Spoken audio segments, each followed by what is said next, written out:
Auto tune के जमाने में कुछ बदल गया है सिंगर्स के लिए? I also use auto tune.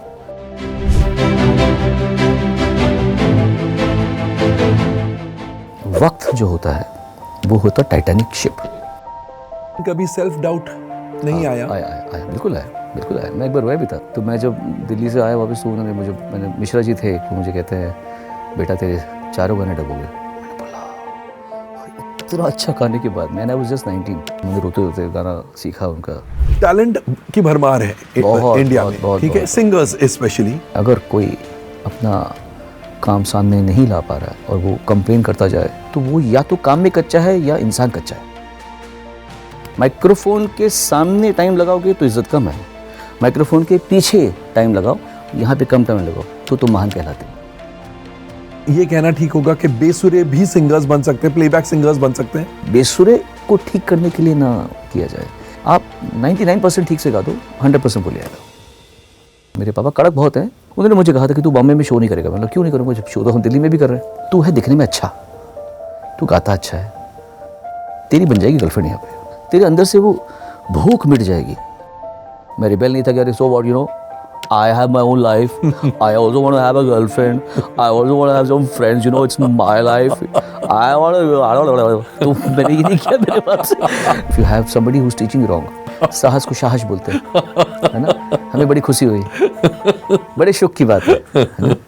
Sonu Nigam. तो जावेद साहब ने एक बार मुझे कहा था, ये आसानी से जो आप गा रहे हैं उसके पीछे आपका रियाज जो है ये लोग नहीं देखते। जैसे आपने कहा कि I don't want to sing, तो आप मना कर देते हैं?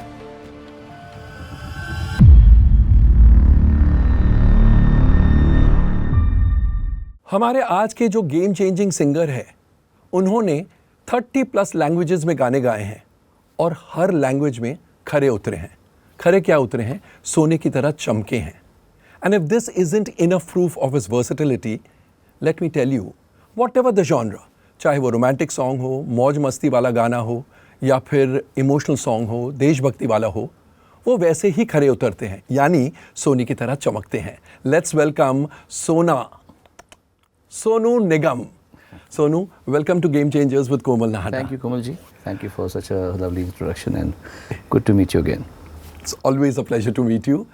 यू नो, आप जब गाते हैं एक सेंस ऑफ डिविनिटी महसूस होती है, स्पेशली जब आप कोई बहुत ही ठोस सॉन्ग, बहुत ही वज़नदार गाना गाते हैं तो एक ऑरा ऐसे आ जाता है कि कोई डिवाइन सिंगिंग चल रही है।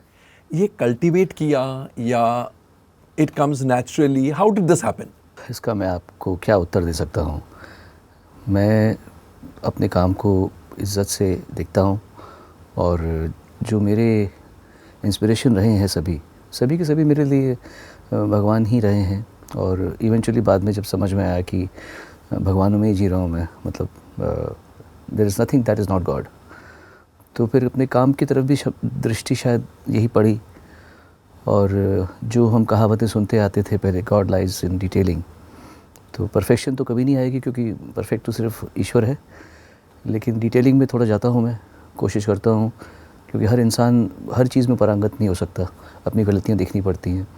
एक फील्ड में मैं निपुण हो भी जाऊँ तो ऐसे कई चीज़ें हैं जो मैं नहीं कर पाऊँगा, तो मैं कोशिश करता हूँ कि जो जहाँ निपुणता है उसको तो ठीक रखूँ, लेकिन जो जगह मुझे नहीं पता, जो गलियों में कभी गया नहीं हूँ, उनको मैं विज़िट करूँ, उन पे जाके थोड़ा सा देखूँ।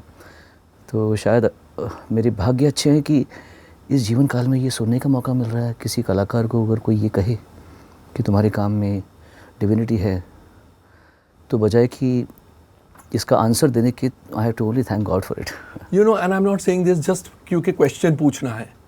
एक्चुअली जब मैं आपको देखता हूँ, मुझे एंड आई थिंक लाखों करोड़ों लोगों को ये महसूस होता होगा, शायद आपको 100 लोगों ने आके ये नहीं कहा होगा, बट ये महसूस होता ही है कि कुछ डिवाइन फोर्स से आवाज़ आ रही है। That has always been the case. I think शायद इसलिए आपके अनगिनत फैंस हैं। फॉर्चुनेट हूँ मैं, किस्मत अच्छी है, क्योंकि मैं पहले भी हमेशा कहता आया हूँ कि इंसान की औकात नहीं होती क्रेडिट लेने की, कि हमने किया, लेकिन जिसने करवाया वो कोई और है। लेकिन ओवरऑल मैं कंप्लेन नहीं कर सकता अपने जीवन के बारे में, क्योंकि ऐसी बातें अगर कोमल नाहटा जी कह रहे हैं आपके जीवन के इस पड़ाव में जहाँ पे आपको 35 साल हो गए इस साल मुझे मुंबई आए हुए, और उसके बाद में भी आप ये बात सुन रहे हैं और आप सक्रिय हैं, लोग आपको मिल के आपके साथ में पागलों की तरह फ़ोटो लेना चाहते हैं, तो ये सब तो ऐसा सौभाग्य लोगों को मिलता नहीं है। कितनी अच्छी जर्नी रही है, इतने सालों से मैं ये चीज़ अनुभव कर रहा हूँ। So God is been really kind. Actually ऐसी किस्मत स्टार्स को, एक्टर्स को नसीब होती है कि लोग मरे जा रहे हैं फ़ोटोज़ खिंचवाने के लिए।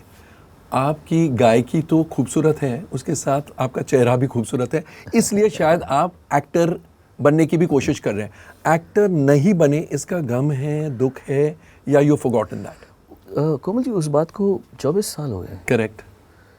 24 साल पहले मैं एक बच्चा था जिसने अभी भी फेम को अनुभव किया था एज अ सिंगर। क्या होता है कि मैं, हर कलाकार एक बीज होता है, बीज को पानी देने के लिए माली चाहिए, सॉइल चाहिए, सनलाइट चाहिए। अगर बीज को वो सब ना प्राप्त हो तो कितना भी बड़ा बरगद का पेड़ का बीज होगा वो उगेगा नहीं, मुरझा जाएगा। जी। गाने में तो मुझे सूरज मिला, अच्छा मौसम मिला और अच्छा सॉइल मिला। एक्टिंग में जब तक वो आता मैंने छोड़ दी, मुझे वो मौका नहीं मिल पाया, क्योंकि मैंने जो भी काम किया बहुत कम उम्र में किया। तो उस समय अगर मेरे पास माली करेक्ट होता तो ये बीज कुछ और होता। गाने में अगर मुझे माली अच्छे नहीं मिलते शायद आप इस मुकाम मैं कहीं नहीं होता। मेरे आसपास माली थे जिन्होंने मुझे बड़ा किया। मैं क्या, लता मंगेशकर जी बोलती हैं कि मैं अनिल विश्वास जी से मैं सीखी, गुलाम मोहम्मद जी से सीखी। तो ये हम सब बीज हैं। अमिताभ बच्चन बीज हैं, सचिन तेंदुलकर बीज हैं, ए.आर. रहमान बीज हैं, हम बीज हैं। किसी को पूरा माहौल मिल जाता है, एक सही माली मिल जाता है। माली मतलब ओवरऑल सही बात है, करेक्ट जगह पे करेक्ट प्लांट लगाना। लेकिन हैविंग सेड दैट, अच्छा ही हुआ, बहुत अच्छा हुआ। जो मेरा एक टक, जो वन ट्रैक माइंड जो उसके बाद रहा है मेरा गाने के ऊपर, अगर वो मट जाता तो मैं बिल्कुल अपने आप से आश्वस्त नहीं होता, मैं खुश नहीं होता अपने आप से। क्योंकि आप अपने एक चीज़ खींचते जा रहे तो आपको एक लगता है कि मैं यहाँ तक पहुँच तो जाऊँ यहाँ पे, पर आप दो चीज़ें खींच रहे हैं एक साथ, तो आप यहीं पहुँचेंगे, यहाँ तक। आपकी पावर्स वहाँ तक नहीं पहुँच सकते। आपकी पावर्स बंट रही है। आज मैं एक ही चीज़ पे ध्यान दे रहा हूँ तो मुझे लग रहा है कि मैं अच्छी जगह पे जा रहा हूँ। अगर मैं दो चीज़ संभाल रहा होता तो मैं शायद यहीं तक पहुँचता, दोनों में। तो यू आर हैप्पी एक्चुअली। जो हो रहा है, जो ब्रह्मांड जो कर रहा है, whatever the universe is doing, I think it is for our best, and there is no reason for us to ever complain and for us to ever call duress. आपने कहा मुझे सही माली मिले। हर किसी को, किसी को भी। आपके लाइफ में 3 लोगों का अगर मैं नाम लेने कहूँ आपको, जो आपके सही मायनों में माली रहे, आप किन का नाम लेंगे? गुलशन कुमार जी, अमर हल्दीपुर जी। शुरू में उन्होंने मुझे गाना सिखाया है, रिकॉर्डिंग कैसे करते हैं, और पहला गाना उन्होंने मुझसे। और मैं कहूँगा अनु मलिक। ये 3 मेरे अच्छे। हालांकि उषा खन्ना जी मेरी पहली मेंटोर थी, उन्होंने मुझे गाना लगवाया था। लेकिन वक्त जिनके साथ में मैंने गुजारा, जिनके मैंने थोड़े टॉर्चर भी सहे क्योंकि मैं छोटा था बहुत। दैट्स द पार्ट ऑफ बिल्कुल, वो होना चाहिए, कोई ऐसे होना चाहिए जो आपको थोड़ा कड़क तरीके से बताए। तो इन तीनों में से सबसे कड़क कौन थे? कड़क दोनों थे। अमर हल्दीपुर जी भी अपने आप में काम में बहुत प्रखर थे, और उन्होंने मुझे अच्छा सिखाया। जो भी कहते हैं, मतलब एक होता है ना, करेक्ट गाने को करेक्ट गाना जी, कि कहाँ पे रुकना है, कहाँ पे। तो मेरे लिए पहला एक्सपीरियंस जो गायकी को सुधारने का था, उन्होंने मुझे इवन जब मैंने और प्यार हो गया में गाया था नुसरत फ़तेह अली खां के म्यूज़िक में, तो नुसरत जी नहीं थे, वो सारे मुझसे गाने गवाए हैं अमर हल्दीपुर जी ने। और मुझे जावेद साहब ने कॉल किया था लास्ट ईयर। उन्होंने मुझे कहा, सोनू जी मुझे तो पता ही नहीं था, मैंने कभी ध्यान नहीं दिया कि वो आप तो उस समय 22 साल के होंगे। अब मैं वो गाने सुनता हूँ, मैंने सोचा वो इतना 22 साल के बच्चे ने कैसे गाए होंगे। तो वो क्रेडिट जाता है अमर हल्दीपुर जी को। He was the one who made me sing to the perfection. और अनु मलिक जी, मैं इतना छोटा था, मुझे मिले वो, और क्या क्या गाने गवाए उन्होंने मुझे। और वो बिल्कुल सारी दुनिया जानती है कि वो मतलब एग्रेसिव हैं जो भी है, लेकिन फनकार बहुत बड़े। एवरेज सिंगर कभी उनकी ज़िंदगी में आए नहीं। वो एक ऐसा कंपोज़र है जिसने कभी भी किसी लेसर सिंगर के साथ में काम नहीं किया। आप कभी सोचेगा इस बारे में? आप उनके पूरे जीवन काल में देख लीजिए, उन्होंने कभी भी उस समय जो मौजूद जो करेक्ट लोग थे उनके साथ ही काम किया है। मैं ये नहीं कहता कि कभी हम कंपेयर नहीं करें लोगों के बीच में, लेकिन जिस दौर से वो गुजरे उस दौर के अच्छे सिंगर्स, काबिल सिंगर्स के साथ में ही उन्होंने काम किया। उन्होंने कभी कॉम्प्रोमाइज़ नहीं किया अपने ईगो के बारे में कि मैं ऐसे थोड़े से एवरेज सिंगर से गवा दूंगा तो उसको भी मैं हिट कर दूंगा। ऐसा नहीं किया उन्होंने कभी भी। अकेला बनता है वो इस ज़माने का, मतलब इस ज़माने में जो है। सो उन्होंने हमको सिखाया। उनको मालूम था कि लड़का मेहनती है, कर लेगा, तो डांटते भी थे कभी कभी, क्योंकि मैं इतना छोटा था, मुझसे बड़े थे, है एग्रेसिव ना वो ऐसे। अब तो हमारा इतना प्यार है कि हम लोग, अब एक होता है एक उम्र के बाद में ना कोई बड़ा रहता है ना कोई छोटा रहता है, सब एक एज में आ जाते हैं। वो फ़र्क पड़े, रेशियो कम हो जाता है आपस में एज का। बिल्कुल सही बात है। हाँ। तो अब वो मुझे एकदम दोस्त की तरह मानते हैं, फैमिली की तरह मानते हैं। पर पहले हमारे में डिफरेंस बहुत था। I was just 18। और डांटते थे तभी कभी घर जाकर? अरे क्या करें, मैं उनकी वजह से कभी रोया नहीं। वैसे रोते हैं आप इजीली? हाँ मैं रोता हूँ, मुझे कोई शर्म नहीं रोने में। मेरा बेटा मेरा मजाक उड़ाता है, अभी छोटू नाउ यूल क्राई। जब बच्चा था वो, अभी तो बड़ा हो गया, नाउ यूल क्राई। जब भी अगर मैं फिल्म देख रहा हूँ कुछ, तो देख रहे हैं मुझे कब रोएगा मेरा बाप। तो मुझे रोना आता है, और मुझे मतलब दुख में रोना नहीं आता मुझे। मुझे कभी कभी संसार देख के रोना आता है कि क्या मैं कहाँ हूँ, ये क्या मैजिक क्या है यार। मैं कुछ खा रहा हूँ और वो अपने भी पॉटी बन के बाहर निकल रहा है यार। मैं तो कुछ नहीं कर रहा, मैं सांस ले रहा हूँ और अपने आप ऑक्सीजन अंदर जा रहा है, कार्बन डाइऑक्साइड बाहर निकल रही है। मैं तो कुछ नहीं कर रहा, अपने आप खून बन रहा है, अपने आप बाल निकल रहे हैं, दाढ़ी निकल रही है। तो ये सब सोच के भी मुझे रोना आता है। सो मुझे किसी अच्छी फिल्म को देख के, किसी का अच्छा हो रहा होता है देख के रोना आता है, किसी का बहुत खुशी के आंसू। हाँ, नहीं दुख के भी आंसू आते हैं। मैं भी किसी के गया था, मैंने किसी के बच्चे, मैं किसी को देखने गया था नानावटी में, तो वहाँ पे एक बच्चा, उसके फादर मदर मुझे मिल गए, तो मैं बच्चे को देखने के लिए चला गया उनके रूम में। बस मुझे वो देख के कि वो इतना ब्राइट बच्चा, इतना फुटबॉलर भी, सेल्फ टॉट पियानिस्ट, फ्लॉटिस्ट भी है, और उतना अच्छा 15 साल का बच्चा, वो दुख में था। तो मैं जब उसके बाद सलीम सुलेमान के रिकॉर्डिंग पे गया भूमि 26 के लिए, तो पहले तो मैं रोया वहाँ पे बैठ के, बस फिर गाया मैंने। क्योंकि मुझे लगता है कि वो रोने में ग्रेटिट्यूड भी था कि मालिक कितना दुख है दुनिया में यार, हमारा हक ही नहीं है, हम कंप्लेन करें हमारा हक ही नहीं है।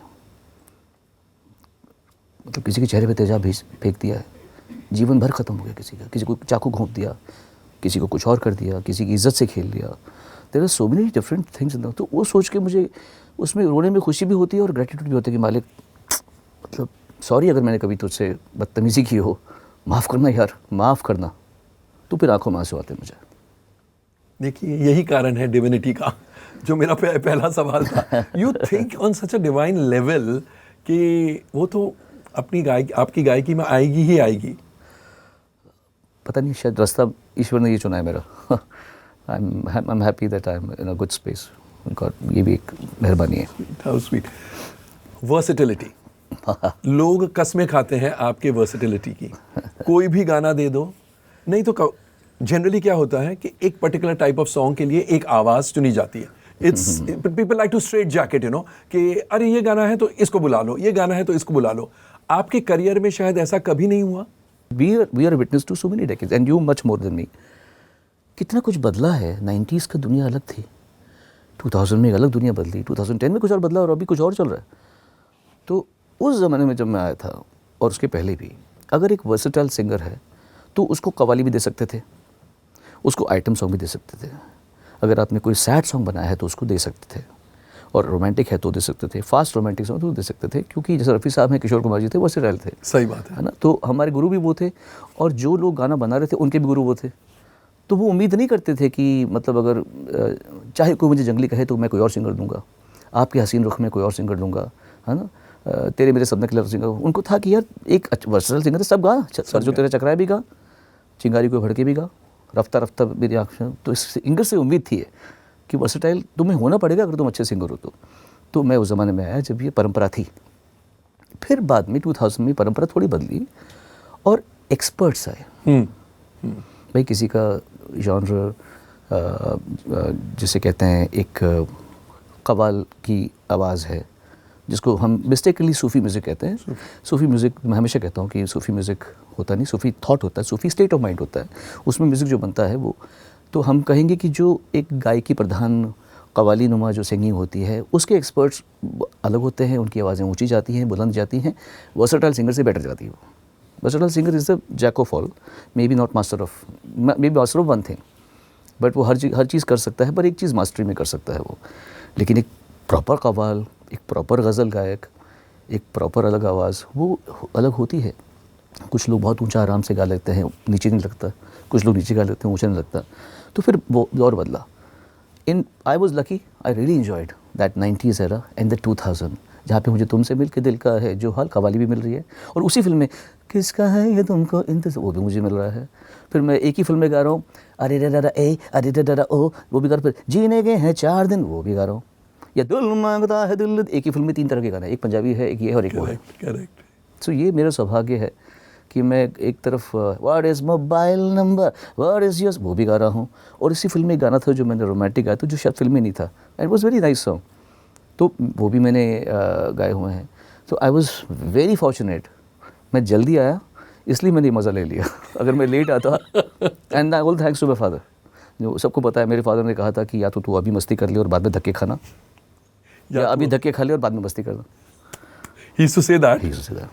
तो मैंने उनकी बात मान ली, मैंने फिर उसी समय धक्के खाए, और आज मैं आराम से ज़िंदगी जी रहा हूँ। तो मैंने उस समय धक्के खाए, मेहनत की, 18 की एज के बाद में, बजाय कि कॉलेज जाके लड़कियों के साथ में घूमता, मेरा बड़ा बनता है, I was romantic guy, so I wanted to have girlfriends and I wanted to have affairs. लेकिन मैंने सोचा कि यार मेरे फादर कह रहे हैं तो ये बात, टाइम नहीं वेस्ट करते मेहनत। तो 18 की एज में हम 12th के बाद में बॉम्बे आ गए, तो वो सही हो गया। अगर मैं तब नहीं आता तो 19 की एज तक मुझे काम नहीं मिलता। बाय द एज ऑफ 21 है सारे काम। Exactly. मतलब सही वक्त पे आ गया, सही चीज़ हो गई। टेलीविज़न का शुरुआत भी मैंने देख ली, पकड़ लिया। अगर मैं लेट आता तो मैं सेकंड थर्ड होता, मैं was a pioneer, early bird था। So everything happened nice and I have all the reasons to thank God and all the people around me, like my father, my parents, my teachers. Student कैसे थे आप school में? I was a topper, always the topper. मेरे तो notes कभी कभी होते थे, निगम के नोट्स ऐसे होते थे, क्योंकि मैं अभी निगम के म्यूजिकल नोट्स। अरे वाह, दैट्स नाइस। तो मेरे एक 3rd स्टैंडर्ड की एक मेरे वो है बुक है, उसमें मेरे आप देखेंगे, मैं कभी ना कभी मैं इसको डालूंगा किसी सोशल मीडिया में। 100 ऐसे हर चीज़ में से। Really? ओनली मैथ्स में कम थे, 57 56 ऐसे, मैथ्स में थोड़ा कम था मैं उसमें। अच्छा, और अभी पैसों के मामले में? पैसों के मामले में अभी मैथ्स मतलब मैथमेटिक्स। वो एक ऐसा टॉपिक है, वो आप सुन के हैरान, मेरे घर में तिजोरी नहीं है। मुझे बुलाइए ना। वही तो कह रहा हूँ, कोई फायदा नहीं, तिजोरी ही नहीं है। अच्छा, वैसे तिजोरी नहीं है ना। तो हमारे घर में मतलब I never ask my father who is the head of the family. My father is the head, वो राजा है, हम प्रजा उनकी, और वैसे ही रहना चाहिए और ऐसे रहेगा हमारे घर में। मेरे फादर ही राजा हैं, वो ही नोज एवरीथिंग। मैं 53 का हो जाऊंगा, इस उम्र तक मुझे चेक साइन करना नहीं आता है, और मुझे झूठ बोल रहे हैं ना आप, लगते 23 है। Thank you, that's a compliment. और अच्छा, तो ही handles everything financial side, NYC and everything. In fact हमारे घर में जो हमारी मैनेजर हैं सायरा, तो सायरा से मैं बोलता हूँ, सायरा मुझे 50,000 चाहिए। आप पूछे कि बाहर जाएंगे तो, कि सायरा से बोलता हूँ 20,000 मिल सकते, वो दर्द कर देना, इसको पे करना, वो करना। मेरे पास पैसा नहीं होता। मेरा इतना पैसा वेस्ट हुआ है, किसी ने कोई लोन दे दिया, किसी ने कुछ कर दिया। I have lost a lot of money Komal ji. और मेरे पापा को भी बोलते हैं, यार मेरे बेटे का हार्ड अर्न मनी, बाप है ना, खा गया उनका, मेरे बेटे ने इतनी मेहनत की है, इतने शोज़ करके इतना पैसा कमाया, और वो खा गया। मैं बोलता हूँ, पापा ये मेरा था ही नहीं। तो बोलते हाँ, बात तो ठीक बोल रहा है। मैं पापा हमारा था नहीं, जो हमारा था हमें मिल गया, किसी भी तरीके से मिल गया। जो उसको मिलना ही था वो किसी तरीके से उसको मिल गया। अरे हमको भगवान ने हैंड टू माउथ तो नहीं रखा ना, and whatever is meant to be with me will come to me, and which is already coming to me. तो ये इतना संतुष्ट करने वाली थॉट प्रोसेस है, और मैं बहुत मतलब लकी हूँ कि मेरे अंदर में ये कभी डार्क साइड नहीं आता लाइफ का। आई एम ऑलवेज, मुझे भगवान दे देते थॉट के करेक्ट थॉट, ये बेटा गलत मत सोचना, कोई तेरे को उकसा रहा है, इतना पंगे, किसी ने मुझे बोला फिर मना लो, हाँ इतना पैसा आ सकता है, तो कभी नहीं बनाना। कभी नहीं करूँगा मैं, कभी नहीं करूँगा ये सब चीज़ें। मुझे इस तरह का काम करनी ही नहीं है जिसमें मुझे अननेसेसरीली, जैसे मैं घड़ी भी नहीं पहनता हूँ, मेरे पास बहुत सारी घड़ी हैं और टाइम नहीं है आपके पास, हाँ, ना घड़ी है ना टाइम है। टाइम है मेरे पास में, हर अच्छी चीज़ के लिए मेरे पास टाइम है। अच्छा, you never wear a watch? Only in concerts. In concerts I dress the way people want to see me, but otherwise I don't. Minimalistic living? हाँ मतलब घड़ी देखने के लिए फ़ोन है ना, टाइम देखने के लिए फ़ोन है, तो कोई ऐसी ज़रूरत नहीं है। मैं अमूमन सोचता हूँ कि जितना हो सके मॉडरेशन में रहे ज़िंदगी में। ये भी नहीं कि मतलब इतना दिखा रहे कि कोमल जी हम तो बहुत सीधे साधे, ऐसा भी नहीं हो। थोड़ा बहुत खाना वाना खा एंजॉय करता हूँ मैं, वेकेशन पे जाता हूँ, ये भी बात नहीं कि मैं मतलब I don't lead an insipid sad life, ऐसा नहीं है। सात्विक जीवन नहीं है ऐसा नहीं, एंजॉय करता हूँ मैं खूब, लेकिन मॉडरेशन में करता हूँ। ना वहाँ पागल हूँ ना यहाँ पागल हूँ, मैं बीच में हूँ कहीं पर। इतना भी हो गए कि मतलब अब तो हम तो वो हो गए। मेरे अंदर में बैराग है मेरे अंदर बैराग अच्छा वाला बैराग है, और वो करेक्ट जगह पे बैठा हुआ है। वो मेरे जीवन को पूरा वो नहीं करा, आइसोलेट नहीं करा मुझे। It is there to support me, not to break me. ये सब थॉट्स इसलिए क्योंकि यू स्टार्टेड आउट अर्ली, या अपब्रिंगिंग में, या पता नहीं, आई थिंक मेरी मम्मी का भी इन्फ्लुएंस काफ़ी रहा। वो थोड़ी रिलीजियस थी, मैं रिलीजियस से then I became somebody who understand, who thinks there is not one particular religion, because मैंने बहुत पहले एक कोट लिखा था, the only obstacle between the human and God is religion itself. हर धर्म में, बहुत गहरा वाला, हर धर्म में ईश्वर से मिलाने का मतलब फॉलोअर और ईश्वर के बीच में अगर कोई बाधा है तो वो रिलीजन ही है, उसी का वो रिलीजन ही है। हर धर्म में ये प्रॉब्लम है। तो देन आई रियलाइज कि every religion has its correctness, so don't belong to one religion, just see the overall goodness of. हर चीज़ में अच्छी अच्छी बातें आती हैं, और हर रिलीजन में कुछ ना कुछ तो मैं तो वही तो करूँ, उसकी अच्छी बातें पकड़ो। Correct. बट एक लकी उसका, I am not obligated to defend particular religion. I am born to in a religion by chance, या बिकॉज वो तो किसी के हाथ में नहीं मैं है। आज यहाँ पर हूँ तो मैं ये बोलूँगा मेरा बेस्ट है, मेरी कंट्री बेस्ट, मेरा रिलीजन बेस्ट। कहीं और पैदा होता तो मैं बोलता मेरा रिलीजन बेस्ट, मेरा मज़हब बेस्ट। वो बचपना होता है ये सब, एंड हमें देख लिया, ठीक है, that is okay. I let them be, I let the fanatics be fanatics, but I want to be you know a sorted guy with. तो मैं देखता हूँ, सीखता हूँ सबसे, बहुत पढ़ा बहुत है, मैंने पढ़ा भी काफ़ी है, अभी भी पढ़ता हूँ, सुनता हूँ बहुत कुछ हूँ, and it helps me. You know सालों तक आपके व्हाट्सएप में डीपी एक बर्निंग मैच स्टिक थी, उसके क्या मायने हैं? Just tell me. उसका था be the light has no shadow. तो वो तीली का शैडो था और लाइट का शैडो नहीं है, जबकि लाइट यहाँ से आ रही है। हाँ, क्योंकि वो शैडो दिखता है। हाँ, तो आग का शैडो नहीं है और तीली का शैडो है। ये कभी सोचा नहीं था मैंने, कितना अच्छा लगा मुझे कि हाँ यार, जैसे मैं ये हाथ करूँ तो हाथ का शैडो आएगा, अगर ऊपर फ्लेम हो हाथ के तो वो फ्लेम का कोई शैडो ही नहीं है। कितना ब्यूटीफुल। और पर हमको दिख रही है फ्लेम, है कुछ, लेकिन वो शैडो नहीं है, शैडो नहीं आ रहा ना उसका। मुझे वाह, तो कितना अच्छा ये मुझे लगा कि आप ऐसा बने जो मतलब बड़ा बने, नूर आपका बिखरे, ऐसा छोटा ना रहे। तो कोशिश मैं ये करता रहता हूँ। आसपास बच्चे लोगों से सीखते हैं अपन। सही बात है। यू नो एक दौर था जब ऑलमोस्ट हर हिट सुपर हिट गाने में आपका नाम हुआ करता था। दो songs came your way, you actually work towards getting such songs, मतलब, और इट जस्ट हैपेंड। वक्त आता है तो इंसान सबसे समझदार प्रतीत होता है, सबसे टैलेंटेड, सबसे बड़ा बाजीगर, उसको अपना पता है, गेम पता है। ऐसे बड़े बड़े बिजनेसमैन आप याद करें, बिना नाम लिए मैं बोलता हूँ, बड़े बड़े बिजनेसमैन आज से 8-10 साल पहले इंस्पिरेशन थे कि मुझे बड़े होकर ये बनना है। आज उनकी फैमिली भी नहीं बोलती होगी कि हम इसके फैमिली के लोग हैं। जब वक्त सही चलता है तो लगता है कि यार कितना इंटेलिजेंट आदमी है, हर चीज़ सही होती है, हर चीज़, इतने बड़े बड़े मैंशन हैं, ये है वो है, एयरलाइंस है, पुराना जो भी ठिकाना जो भी होता है, इतने बड़े बड़े शहर हैं, वो सब इतनी बड़ी बातें होती हैं। वक्त होता है उस समय, इंसान नहीं होता। वो वक्त पे सारी चीज़ें ठीक होती रहती हैं। जितनी जल्दी इंसान ये बात को मान जाए उतना बेहतर है।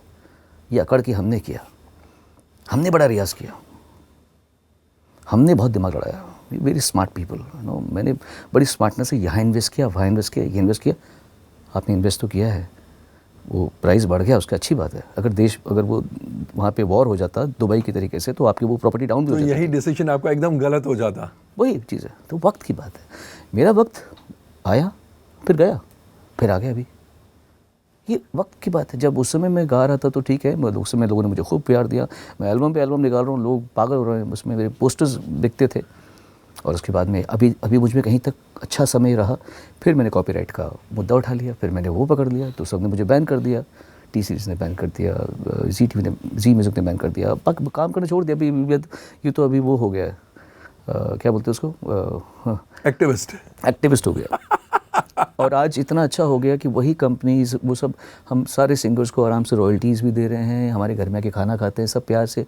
पर वो somebody had to bell the cat। तो भगवान ने मुझे सिर्फ गाने के लिए नहीं बनाया था, भगवान ने मुझे वो पर्पस के लिए बनाया था जो लता जी ने मुहिम स्टार्ट की थी और वो पूरी हो नहीं पाई थी।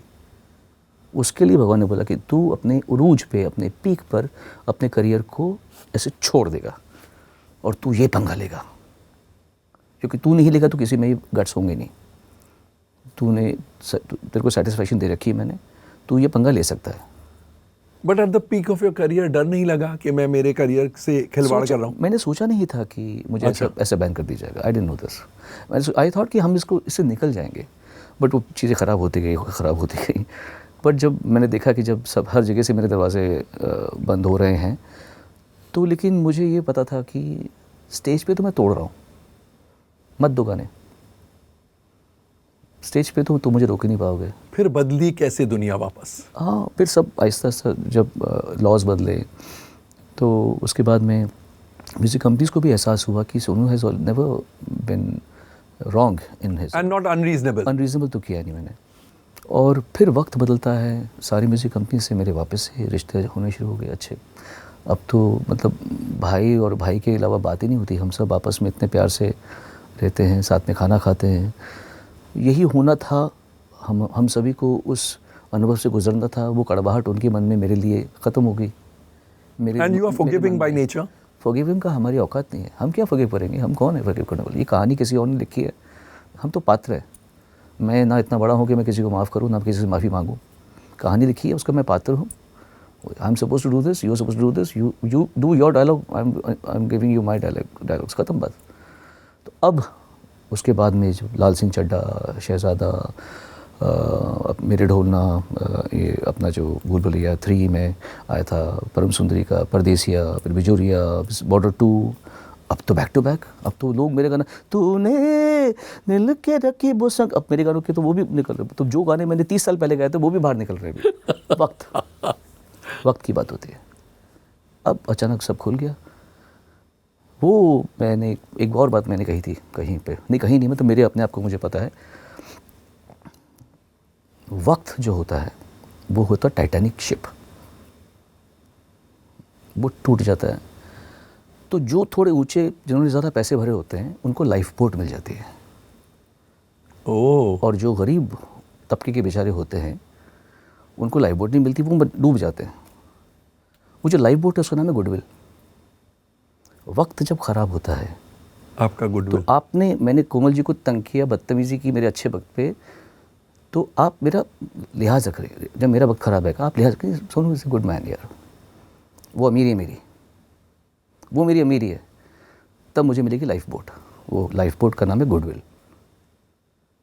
और मैंने आपके साथ में एकदम निर्लज्ज व्यवहार किया हो तो ये मेरी गरीबी है, फिर मुझे गुडविल की लाइफ बोट नहीं मिलने वाली। मेरा शिप डूब जाएगा, मैं नहीं डूबूंगा। ये होती गुडविल। तो गुडविल पे बहुत ध्यान इंसान को देना चाहिए, खासतौर से जब वो अपनी ऊंचाई पे जा रहा है। ऊंचाई पे, exactly, that is the time you tend to go wrong. Absolutely. आप फिलोसॉफिकल बाय नेचर हैं, एंड मैं तो सिर्फ देखता हूँ, I learn, I don't believe in like dwelling into कि तो I am very spiritual, we believe in spiritual, तो मैं वो नहीं हूँ। बट मैं सॉर्टेड हूँ। मुझे मालूम है कि अपने आप को इतना सीरियसली मत लो, पहली बात तो ये है। आप अपने आप को सीरियसली मत लो। आप देखो दुनिया में क्या सिखा रही है, आप स्टूडेंट बनो। व्हेन यू, अगर मैं कह दूँ ना आपको कि I am inside a philosopher को, तो समझ आना मैं नहीं हूँ। अगर मैं कह दूंगा ना कि आई एम वेरी स्पिरिचुअल, हम लोग बड़े दान पुण्य करते हैं, तो समझ आना कि एकदम कुछ नहीं है इसमें। दान पुण्य करने का भी घमंड हो रहा है, बाप रे, सोचो। करेक्ट। तेरे पास है तो तू दान दे रहा है, हाँ। इसका घमंड है। एंड दान तो ऐसा ही होना चाहिए कि दान करो लेकिन किसी को बोलो मत। बिल्कुल, मतलब दान करो तो दान लेने वाले को थैंक यू बोलो। करेक्ट। उसको बोलो थैंक यू। इसीलिए जो फिलोसोफर नहीं कुछ नहीं है, हम लोग अपने सही लर्निंग चल रही है और मेहनत भी कर रहे हैं और दिमाग भी सही जगह पे आश्वस्त है, सही जगह पे। वो स्थित प्रज्ञ है ना, उसकी वर्ड है ना, स्थित प्रज्ञ। किसी ने कहा था मुझे तू स्थित प्रज्ञ हो गया। तो मैं ठीक, I am in the moment right now. अच्छा है, जहाँ भी जाता हूँ मैं उस मोमेंट में रहता हूँ। जब मैं स्टेज पर होता हूँ मैं पागल रहता हूँ। गुस्सा आता है ना गुस्सा बिल्कुल आता है मुझे। गुस्सा क्या होता है? ईंधन है। गुस्सा ईंधन है। ईंधन क्या होता है? अगर आपके पास आपके में आग है, मेरे अंदर में आग है, उससे या तो तुम अपना घर जला लो या मुझसे खाना बना लो। तो मेरे सामने अगर ऐसे लोग हैं जो घर ही जलाएंगे तो मैं उनसे दूर रहूं तो बेहतर है, क्योंकि मेरी आग का गलत इस्तेमाल हो रहा है। फायर होना ज़रूरी है। स्टेज पे वो फायर जो है वो मेरा आग बन के आती है। जब मैं स्टेज में पागल होता हूँ, जब मैं 3-3 घंटे एक शो करता हूँ, फिर 2 घंटे के बाद सेकंड शो मैंने सिडनी ओपेरा हाउस में किया था। 3 घंटा दोपहर का शो, 3 घंटा शाम का शो। एक ही दिन में 2 शो? एक ही दिन में शो, वो भी सिडनी ओपेरा हाउस में। Oh my सोचिए, goodness। एक दिन में 2 शो किए थे मैंने। कैसे कर पाया? आग है अंदर बहुत। उस आग में गुस्सा भी है, उस आग में दया भी है, उस आग में मेहनत भी है, उस आग में कंसिडरेशन भी है। वो आग होनी चाहिए। उस आग का सही इस्तेमाल मैं कर रहा हूँ। इस्तेमाल मेरा सही है, मतलब ऐसा पागल नहीं हुआ मैं। इनफैक्ट बचपन में मुझे गुस्सा बहुत आता था। I was about to ask you, over the years you have mellowed? Absolutely. मुझे चैनलाइज करना आ गया अपने ईंधन को। किसने हेल्प किया ये चैनलाइज करने में? किताबों ने। और द फीलिंग, वो जो एक मेरे अंदर में स्टूडेंट बैठा है ना, मैं देखता रहता हूँ किसी इसने यहाँ पे कितनी बार इसने पलक झपकाई है, तो ये अंडर कॉन्फिडेंट है। आप देखना कभी कुछ लोग बात करेंगे ना, पता है ऐसे करके बात करते वो, मतलब वो they are not true to themselves. और कोई बुरा ना मान इस बात का, जो मैं बोल रहा हूँ वो सत्य है। जो लोग कहीं जाके स्थित हो गए थे ना, वो ऐसे रहते थोड़ा सा। तो मैं नोट करता हूँ बॉडी लैंग्वेज में, आपसे बात कर रहे हैं और बात ध्यान कहीं और है। आप कुछ बोल रहे हैं और मैं यहाँ दिख रहा हूँ, वहाँ दिख रहा हूँ। ये बदतमीजी है और ये कॉम्प्लेक्स भी है कि मैं कैसे अच्छा और दिखूँ मैं सामने वाले को। मैं मतलब ये कैसे दिखाऊँ कि मैं तुमसे सुपीरियर हूँ। तो बात चल रही है और कैसे हैं आप, और गुड। हाँ बस मैं बैठा था। आजकल हम लोग काफ़ी काम, तो नज़र नहीं मिला पा रहा मैं आपसे। तो मैं ये सब चीज़ें बहुत नोट करता हूँ लोगों की। और तो ये तो छोटी छोटी 2 चीज़ें, ऐसे कई चीज़ें होती हैं। किसी का बात, दो लोग बात कर रहे हैं, तीसरा बीच में आ जाना, वेट ना करना। अगर मैं और आप संवाद कर रहे हैं तो आप मेरी बात सुन रहे हैं, तो मुझे कहने का मज़ा आ रहा है। exactly। मैंने कितने इंटरव्यूज़ देखे कोमल जी, मैं बोल रहा हूँ और उनका ध्यान नहीं है, वो नेक्स्ट क्वेश्चन सोच रहे होते हैं। And it is such a turn off. It is a turn off and it is insulting to the guest. But उनका कैलिबर ही इतना होता है, वो नहीं कर पाते। जैसे आप, जो समझदार लोग होते हैं, जो वो ना उस बात को ग्रहण करेंगे, उनको सोचने की ज़रूरत नहीं कि मैं नेक्स्ट कैसे तो इंटरव्यू में भी फ़र्क होता है। That's why your interviews go so well, because you not distracted. Answer आप सुन ही नहीं रहे मेरा। तो ये भी मैं नोट करता हूँ। चलिए, आपके गाने जब आपको ऑफर होते हैं जी, प्रेपरेशन क्या करते हैं, कैसे करते हैं, और किन किन पॉइंट्स पर आप कंसंट्रेट करते हैं? तो इसके 2-3 तरीके होते हैं। पहला तो ये कि रियाज़ हम तगड़ा कर जाते हैं। जैसे मैं आपके यहाँ पे आ रहा था तो भी मैं रियाज़ ही कर रहा था। तो मैं रियाज़ मेरा कंटिन्यूस लगा रहता है, क्योंकि जो एक जीवन में जितना मैं कर सकूँ मैं करना चाहता हूँ। हमको बचपन में सीखने का मौका नहीं मिल पाया, पर इसका मतलब ये नहीं कि मैं उसी गम में रहूँ कि भाई हम तो नहीं सीख पाए यार। नहीं, तब नहीं, अभी करना तो अपने को ठीक करना। तो मैं रियाज़ पहली बात तो ये, आप जब रिकॉर्डिंग हॉल में जाएँ तो अमूमन ऐसा होता है कि मैं पहले गाना लिखता हूँ और फिर सुनता हूँ। मतलब इतना कॉन्फिडेंस होता है कि मैं गा दूंगा गाना। और ये अभी से नहीं, ये पिछले 30 साल से चल रहा है। मतलब जैसे अनुमली जी ने गाने के लिए बुलाया, या अनुमली जो हम रिहर्सल करते थे पहले, कोई भी गाना आया तो पहले गाना हम जब आए स्टूडियो में आए तो अभी गाना सुना नहीं है, लिरिक्स से बैठ गए। इतना कॉन्फिडेंस है कि जो भी तुम दोगे मैं गा दूंगा। ये था हमारा पहले। अब मैं सुनता हूँ पहले, क्योंकि आजकल गाने कभी कभी बहुत ऊंचे बनते हैं, है ना, देखा आपने कई गाने ऊंचे ऊंचे बनते हैं बहुत, तो मैं I don't want to sing beyond a certain, I don't want exert now anymore, I want to sing something जो मेरी रोशनी, हर आवाज़ की रोशनी का, अब ये लाइट जल रही है यहाँ पे, मैं इसके बीच में खड़ा हूँगा तो मेरा सबसे जगमग हूँगा मैं। जैसे आपने कहा कि I don't want to sing, तो आप मना कर देते हैं? तो हाँ, तो मैं बोलता हूँ कि ये मेरे स्केल में गाना नहीं है, अगर आप नीचे कर सकते हो मेरे लिए, या ये बहुत नीचे है इसको थोड़ा ऊपर कर दो।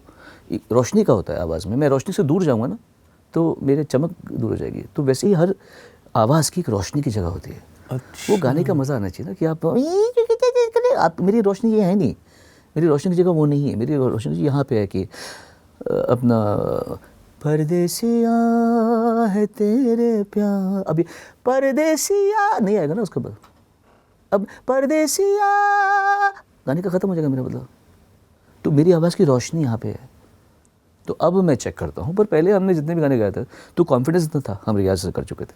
सेकेंडली एक और होती, जैसे अगर आपके पास गाना आया ये मेरे ढोलना, अभी गाना मुझसे पहले श्रेया घोषाल गा चुकी है, उसके बाद में अरिजीत सिंह गा चुके हैं, 2 अच्छे अच्छे मंझे हुए फनकार गा चुके हैं। अब थर्ड टाइम मेरे पास में आया एक ऑप्शन, या तो मना कर दूं कि नहीं गाना मुझे, या तो उस गाने को अपना समझ के अपनी एक रूह उसमें उड़ेल दूँ। तो जब ये गाना मेरे पास में आया तो अमाल ने क्या खूबसूरत इस गाने का मुखड़ा बनाया हुआ, और उसमें सरगम थी, वो अलग राग में थी। तो मैंने उसको कहा कि भाई हम लोग करेंगे 1 हफ्ते बाद में जब भी टाइम हुआ। जैसे मैंने 1992 में एक काम करना शुरू किया था, वैसे मैंने किया। मैंने उस गाने को कम से कम 25-30 बार सुना होगा वर्कआउट करते हुए। फिर मैंने वो किया जो मैं अब नहीं करता, अपने बिस्तर में बैठा, नहा के सब कुछ तैयार होके मैंने डायरी निकाली, रजिस्टर जो मैं गाने में जिसमें मैं गाने लिखता हूँ अपने, निकाला। उस गाने को स्लो करके एक एक सरगम मैंने टक टक टक टक टक लिखी।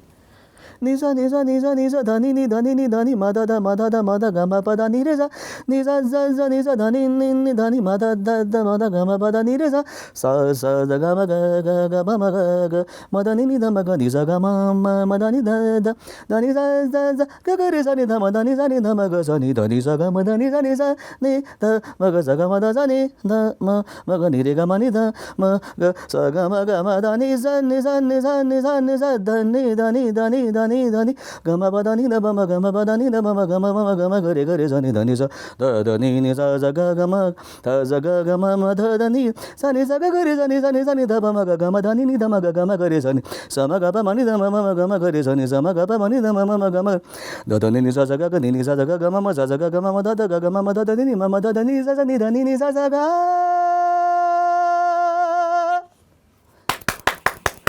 Oh my goodness, oh my goodness. ऐसे याद किया मैंने उस गाने को, फिर गया माइक्रोफोन पे, फर्स्ट आई लर्नड इट। मैंने बोला वहाँ जाके नहीं गाऊंगा, नहीं टाइम लगाऊंगा, क्योंकि अगर आपको एक गाने में 10 घंटे लगने वाले तो 10 घंटे माइक पे मत लगाओ, प्रैक्टिस 9 घंटे रियाज करके आओ और 1 घंटे में गाना गाते हो तो इज्जत मिलेगी। माइक्रोफोन के सामने टाइम लगाओगे तो इज्जत कम है, माइक्रोफोन के पीछे टाइम लगाओ, यहाँ पे कम टाइम लगाओ तो तुम महान कहलाते हो। ये एक माइक्रोफोन के आगे और पीछे की कहानी है ये। वाओ। इधर टाइम लगाओगे ना ज़्यादा, कच्चा सिंगर कहलाओगे, टाइम उतना लगने वाला है। उस माइक्रोफोन के पीछे टाइम लगाओ और यहाँ आओ और झट से गा दो तो आपकी इज्जत है। तो मैंने ये किया था। तो इट ऑल डिपेंड्स, आप गाना कौन से कर रहे हैं। गाना अगर इतना टफ है तो फिर आपको ऐसे तैयार होकर जाना पड़ता है। एंड कभी कभी ऐसे ही जस्ट विदाउट प्रेपरेशन, विदाउट रियाज भी गा लेते हैं। कभी ना कभी किया होगा ऐसा, लेकिन रियाज ऐसा नहीं है कि आपने एक दिन, अगर आप निरंतर करते आ रहे हैं तो एक दिन में तो आप थोड़ी कमज़ोर हो जाएंगे। ठीक है, वार्म अप होने में टाइम होगा, पर अगर आप बॉडी बिल्डर हैं और आपने एक दिन वर्कआउट नहीं किया थोड़ी बॉडी फुस हो जाएगी आपकी, है ना। बॉडी तो बनी हुई है, उस दिन आप जैम्ड होंगे थोड़े से तो आप थोड़ा वार्म अप करेंगे और बॉडी फिर से खिल जाएगी आपकी। तो रियाज होना ज़रूरी है। जावेद साहब ने एक बार मुझे कहा था, किसी और का शेर है, उन्होंने कहा था, मैं गाना गा रहा था पलटन फिल्म का, तो वो गाना तो 1-2 लोगों ने पहले भी गाया था मेरे, तो वो विटनेस की नहीं, वो नहीं गा पा रहे। मैंने कहा मैं फट गा दिया। तो कहते हैं मुझे कि मेरे आपके लिए एक शेर है, एग्जैक्टली मुझे शेर याद नहीं पर आपको बताता हूँ मैं। कहते हैं मैंने नहीं लिखा है, एक यंग कोई शायर उसने लिखा है कि देखते नहीं लोग पीछे की रियाजत को, ऐसे कुछ है वो। देखते नहीं लोग पीछे की रियाजत को, लोग आसानी को आसान समझ लेते हैं। Oh lovely. कहते हैं इतनी आसानी से जो आप गा रहे हैं, इसके पीछे आपका रियाज जो है, ये लोग नहीं देखते। The share is also wonderful. Your style is also wonderful. आपको मिमिक्री नेचुरल आ जाती है ना? अब थोड़ा कम हो गया है। I think even I am changing as I can see as a person मैं कितना चेंज हुआ हूँ। पहले मैं कितना मस्ती करता था, अब वो मस्ती, वो ह्यूमर भी मेरा कटा है। I don't regret it also. एक हर चीज़ एक दौर में मुझे लगा कि अब मैं इतना ज़्यादा जैसे नकल वकल में ध्यान नहीं जाता मेरा। पहले तो मैं आई वाज लेकिन you are equally observant now also. Observe करते हैं। अब कुछ और ऑब्जर्व करते हैं। आई थिंक यू राइट, ये अच्छी बात बोली आपने। पहले मैं मस्ती ऑब्जर्व करता था, वो सब भी करता था, लेकिन अब मैं थोड़ा गहराई में जाके इंसान को देखता हूँ, तो वो ऊपर के मैनरिज्म इतना पकड़ में आता नहीं है। मैं नीचे कूदता हूँ, मैं गोता मार देता हूँ नीचे, तो ऊपर की जो लहरें हैं, जहाँ उसके जो भाव भंगिमा है, वो इतनी पकड़ में नहीं आती है। थोड़ी आती है, लेकिन उतना नहीं होता जितना होता है। पहले मैं कितना बदमाश था। I had so many characters in me. पता है, मैं आज से 15-20 साल की पहले की बात है, मेरे अंदर में तरह तरह के कैरेक्टर्स आते थे। एक महिला आती थी, वो, और मैं उसमें फिर वो महिला बन जाता था मैं लिटरली, और मेरी बहनें सब पागल की तरह हंसती थी। उसका पूरा कैरेक्टर था कि वो कैसे बोलती है, कैसे बात करती, कैसे चलती है, कैसे रिप्लाई करी, तुम हो कौन, कैसे हो तुम्हें, ऐसे।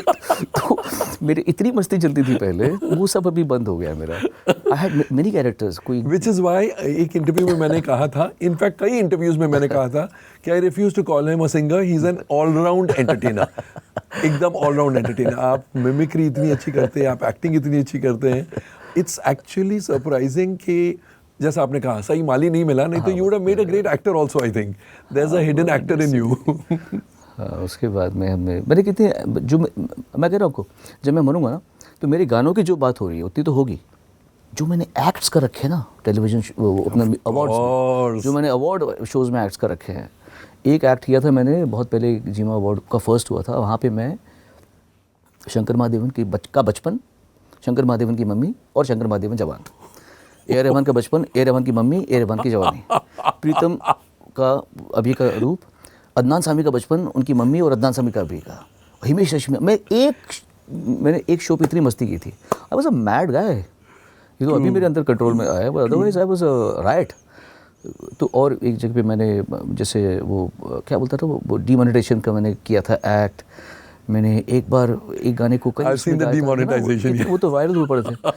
सो मेरे जाने के बाद में मेरे इन एक्ट्स की भी बहुत बात है, बिकॉज किसी ने किया नहीं, इतने म्यूजिकल एक्ट्स किसी ने नहीं किए होंगे जो मैंने किए। वो अवार्ड फंक्शन में, वो भी लाइव, मतलब ये नहीं कि हम करके शूट करके कर रहे हैं। Exactly, audience in front of me and you have to do yes. It all organically and correctly. Sonu, वो गाना है ना अभी मुझ में कहीं, जी। अग्निपथ का, ऐसा सुनते हैं कि आपने वो गाया, उसके बहुत बेहतरीन तरीके से गाया, लेकिन फिर आपने वापस फ़ोन किया अजय अतुल को कि मैं वापस गाना चाहता हूँ। नहीं, मैं पहले दिन तो गा ही नहीं पाया, क्योंकि उस दिन गला ठीक नहीं था मेरा।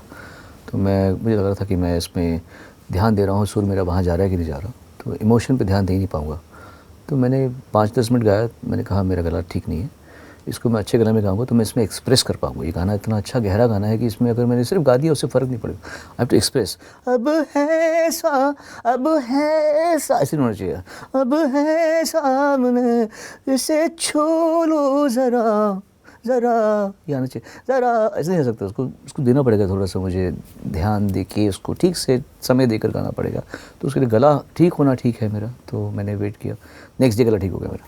तो फिर मैंने रात को उनको फोर्स करके मैंने बोला कि मैं गाऊंगा रात को। फिर उन्होंने अपना they were doing some rhythm string section कर रहे थे वो, देन दे फिनिश्ड इट। मैंने 1-1:30 बजे शायद माइक पे गया और पौने घंटे में गाना गा दिया। वाह। जैसे सोनू निगम की गायकी में नशा है, वैसे ही उनकी बातों में भी है, और इसलिए बातें करने में ज़्यादा मज़ा आ रहा है। So we've decided to break this episode into 2 parts. पहला पार्ट आपने देख लिया, अब मिलेंगे दूसरे भाग में। Stay tuned.